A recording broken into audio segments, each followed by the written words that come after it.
Hello friends, welcome back to the new video. In this video guys, we are going to talk about how to unpair headphone to our Samsung phone. Guys, you want to unpair this headphone, so as you can unpair it. And guys, now let's see how to unpair headphone in a Samsung phone. So guys, now let's see how to unpair it.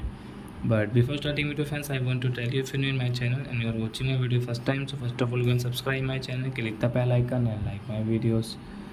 So friend, first of all open your phone setting to unpair this headphone. Then guys click on this connection share setting, first one, and guys click on Bluetooth. So as you can see guys, this headphone guys we have paired in our Samsung phone. And guys, how to unpair, guys you can see the setting option. So I tap here and guys you can see unpair option. So I will click on this unpair. So guys, this headphone will unpair in our Samsung phone. So I hope friends have understood how to unpair headphone in our Samsung phone. So that's it guys, thanks for watching. Now we will meet on next video with new topic. Before going guys, please go and like my video, subscribe my channel. Bye bye friends.